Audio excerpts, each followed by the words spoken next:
Do not fear them. Do not fear any of them. I want to share with you a story. As with all stories, there are different places we can start. There's always more than one beginning to a story, but this story does have a beginning. And that beginning is all the way back in November 2012. At the time, Jim McMahon was the leader of the council.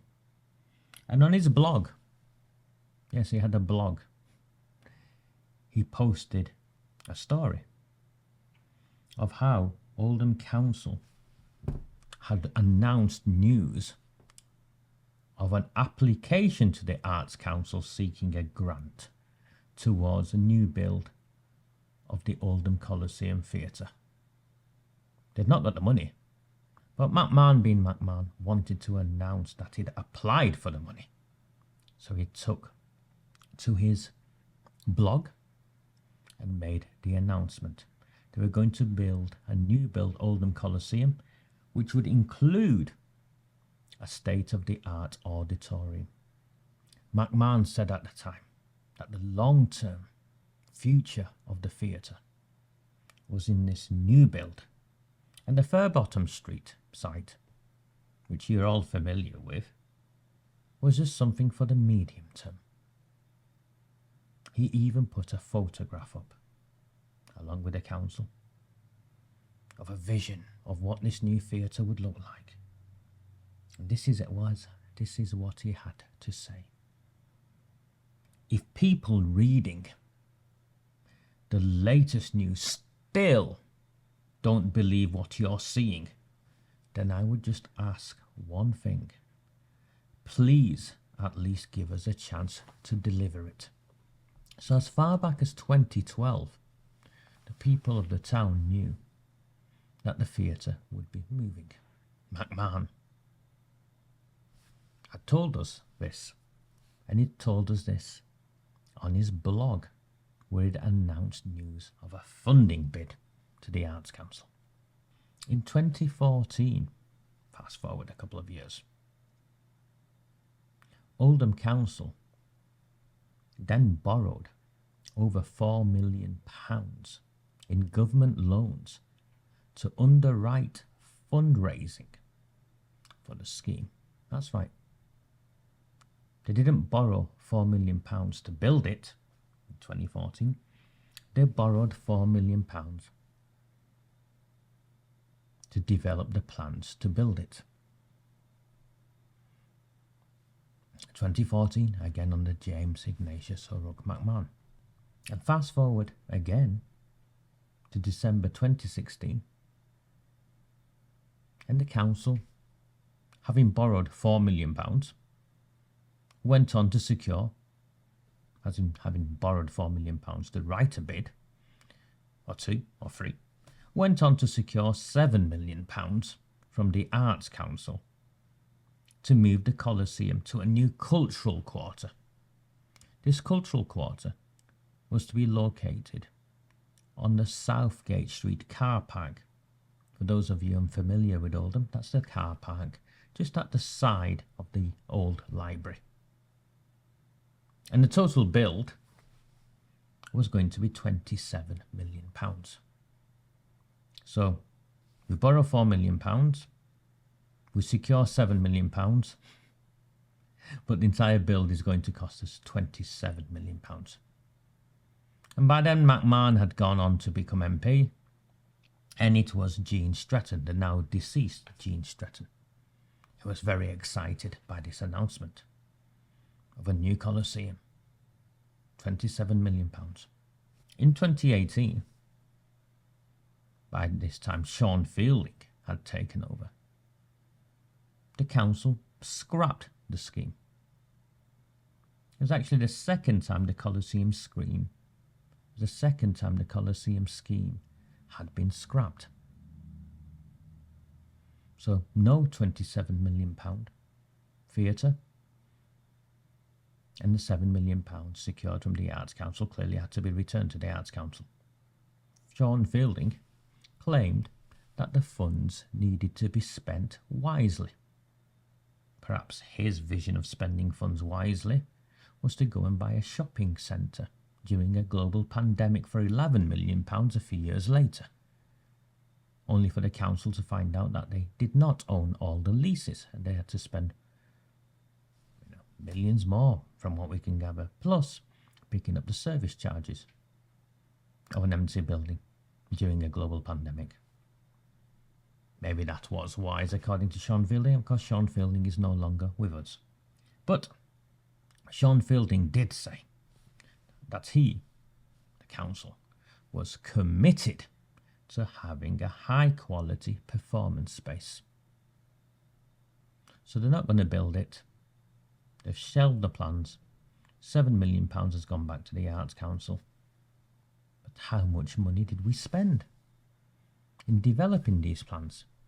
Well, in 2019, repeated freedom of information requests, initially denied by the council, forced the council to admit that £3.2 million of ratepayers' money had been blown on these failed Coliseum schemes. £3.2 million of your money blown, essentially in consultancy fees.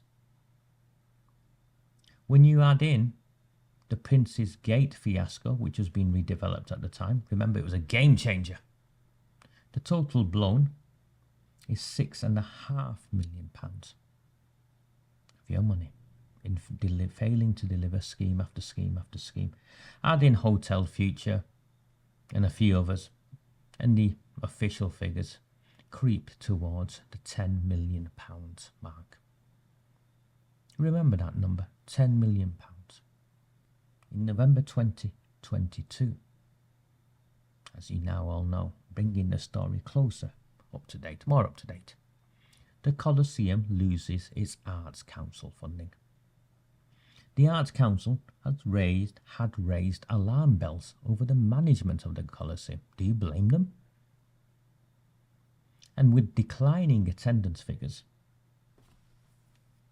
the figures just were not stacking up. Remember, the council also provided a grant to the Coliseum. The Coliseum's always had this strange relationship as to who really owns it. The council are the landlord, but apparently the Coliseum are a separate body. At that time, that separate body included, on its directors list, senior councillors, included Sam Al-Hamdani. And the Coliseum, failed in its Arts Council bid because the Arts Council raised serious alarm bells over mismanagement, essentially mismanagement. Now, I'm not blaming Sam. I think he, having reviewed all the files, I think he was set up to fail. So, why? When the Panther was doing well, and we always know the Panther's always sold out. It's my first time I ever went to a theatre. For many of you, it'd be the same. The first time any of you ever went to a theatre. Well, it seems that a review of the books, the figures weren't stacking up. And one of the reasons the figures weren't stacking up was because they were putting on performances that had nothing to do with the town. They were catering for what I make reference to as a fake liberal metropolitan elite, putting on woke performances that no one in the town wanted to go to, or very few in the town wanted to go to. So the figures weren't stacking up, and the Arts Council pulled its funding. March 2023, with the Arts Council funds now withdrawn, and the council refusing to step in, the Coliseum closed. Many of you will have seen the images of hundreds flocking to the Coliseum, fighting to keep it open. No, Coliseum closed. The council deflected away from the Arts Council's concerns of mismanagement and focused on the state of the building for its closure.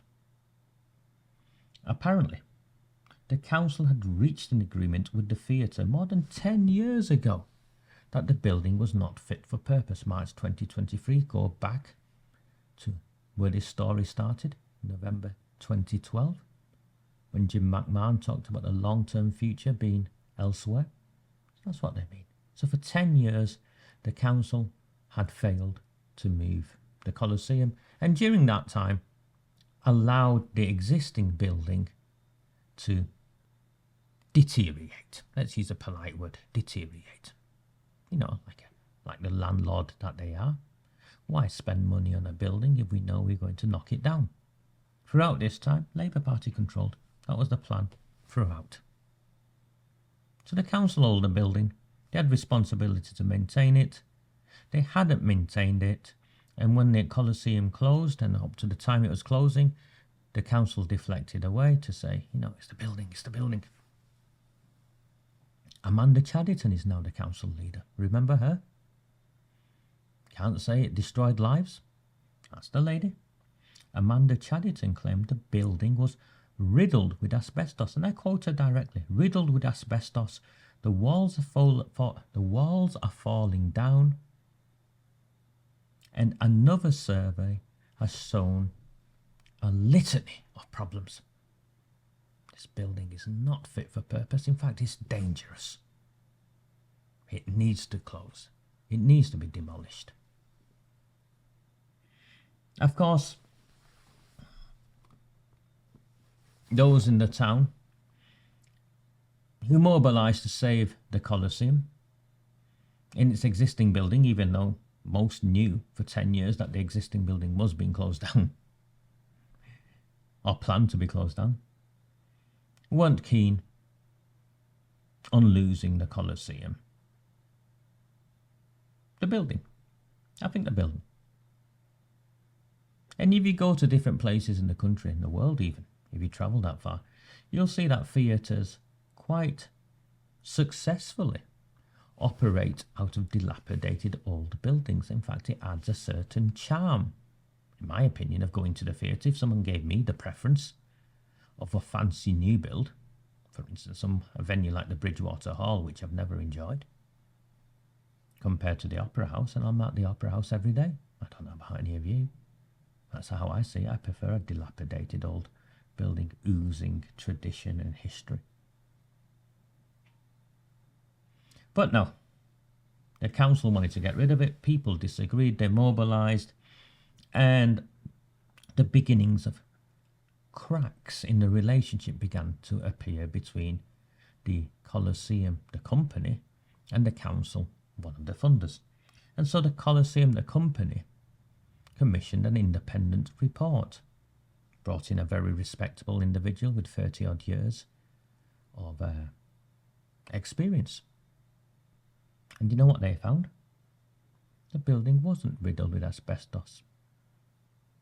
It wasn't no longer fit for purpose. All it needed to reopen was a set of fire doors and various regulatory bits and bats, nothing significant, and they estimated it at £150,000 in cost. To reopen the Coliseum in its original building was £150,000. The council, of course, by this point, had already built the Coliseum into the various master plans and were powering ahead with a new venue. So despite the report debunking the council's claims, in August 2023, Oldham Council submitted plans for a new theatre. It was on the site of the former post office and the Quaker Meeting House on Union Street. So essentially not in the library, to the right of the library, but 100 yards or so further up Union Street, closer to Sainsbury's, where the old post office was. I knew it as the local interest centre as a child. And they were building out down the side towards where the museum is. Is it the museum? The youth theatre, that building. You all know it. You've also been past it.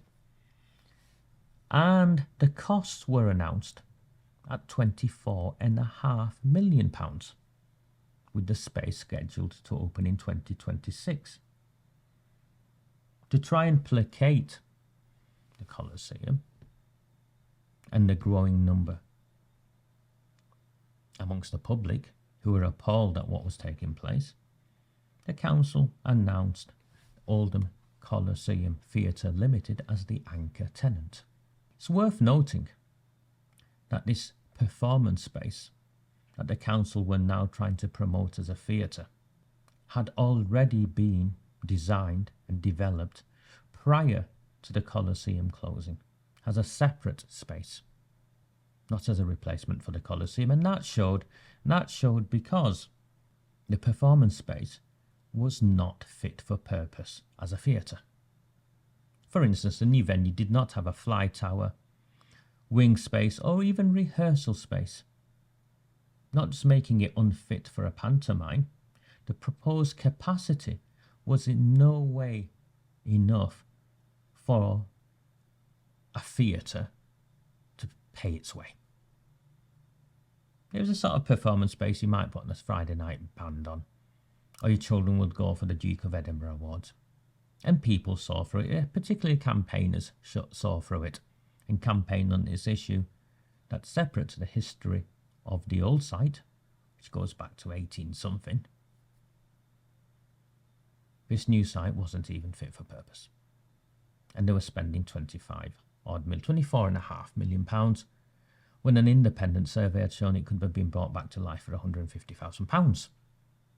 Indeed, Councillor Grange Sheldon from the Conservatives, to give him his due, stood up in a council meeting and made that point to deaf ears. At the last council meeting before the May elections, the 13th of March to be specific, the Lib Dems put forward a motion to save the Coliseum, in part for its historic significance in the town, but also to do with the restrictions of the new venue. As recently as the 13th of March 2024, AROOJ SHAH and the Labour Party were not for turning. In July 2024, bringing this right up to date, less than 4 months after voting down the Lib Dem motion to save the site, AROOJ SHAH announces that the Coliseum will now not be moving and that it will open for Panto in 2025. That's right. She's claiming, or her council are claiming, that they had this news before Purdah, which is before the elections, and they wanted to announce it, but they couldn't announce it, and that the campaigners had fought tirelessly, and that's the reason why the council had a change of mind. Those of you who are perhaps a little bit more cynical in AROOJ SHAH's relationship with the truth, her ability to tell the truth, will know that she's now effectively running a minority administration. She's got Hoban and Hindle, the Failsworth independents, in her pocket, in her left pocket, and she's got Mark Hinton and Lisa Naifs in her right pocket. If you have watched the most recent council meeting, you'll see the allegation that she was texting these individuals on how to vote.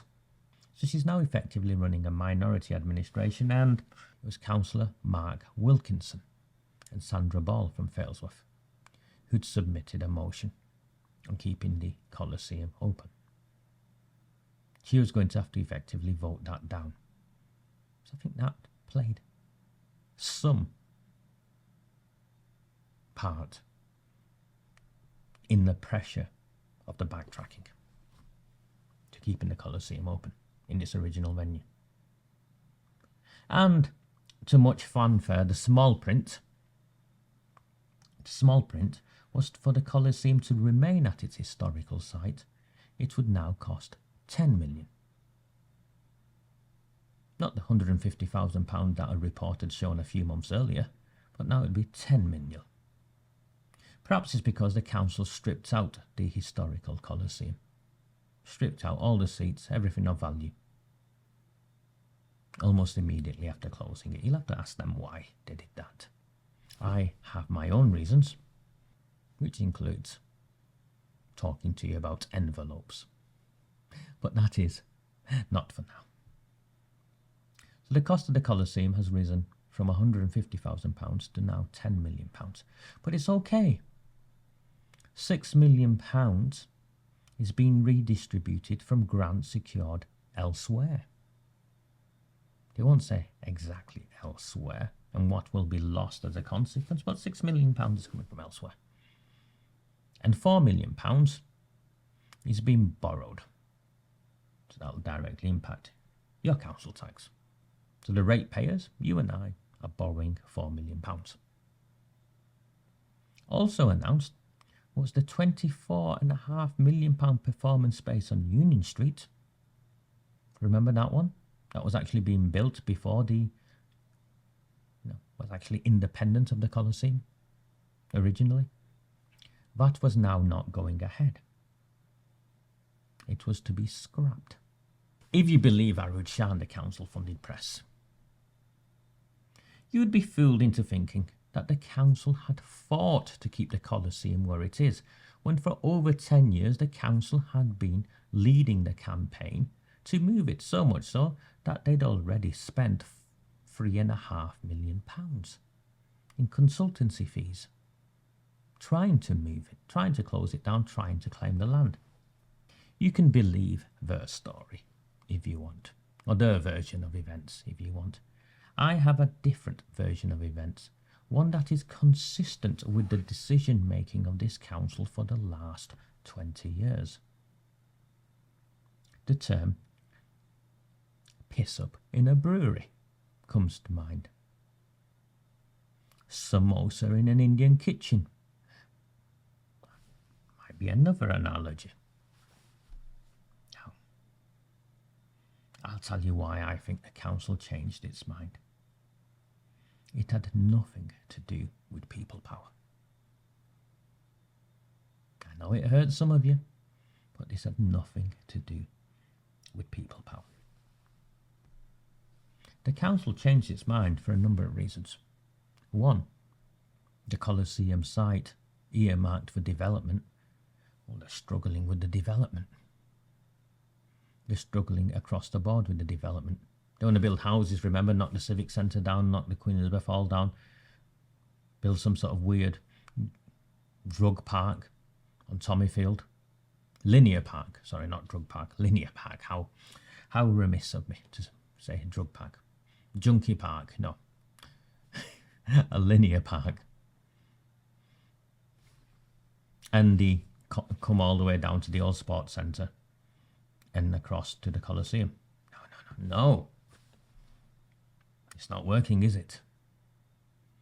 So the Coliseum is now no longer that land is. Well, they're stuck with it. They can't get rid of it. So the capital receipts aren't coming in the way that they'd hoped. That's one part of it. The other part of it is the £24.5 million to build a new performance space. Some of it was funded by the council. They'd have to borrow money. This is a council on the verge of bankruptcy, as confirmed by people within the council and reported in the national press. This isn't just me saying it. It's the council on the verge of bankruptcy. What happens when your credit cards are maxed out? Is the bank willing to give you a loan when you go and ask them in the same way? No. What's happened is they can't get rid of the old site in the way they wanted, and they can't raise the money to build the new performance space in the way they wanted. And that is why I believe they've backtracked on the Coliseum. It had nothing to do with the campaigners. It was all to do with economics. So the council have rewritten history, and in the middle of it all, you should all be happy that it's now only costing us £10 million to keep the Coliseum open, when less than a year ago it would have cost at most £150,000. Now, where's that money going? What exactly is being done? And more so, equally so, how much money has been wasted in the plans for that performance space on Union Street? But it's okay. It's okay. You've got your panto, and your children and your grandchildren and your great-grandchildren will be paying back the interest on the loans. £10 million. What took place here was nothing more than another regeneration failure by Oldham Council. So much for the master plan. If you're finding value in this, my name is Raj Amir. I used to run these Sunday night transmissions live. Hundreds of people would come along and we went on a journey together. I'm not sure what journey I'm going on now, but I felt it'd be of value for you to know actually there's another story here, and you can decide who is telling the truth and who is deceiving the town. If you find value in what I share, consider subscribing. There's still the Red Ball and the Rabble newsletter running. Or perhaps buying me a samosa. £10 million. Wow. Do not fear them. Do not fear any of them.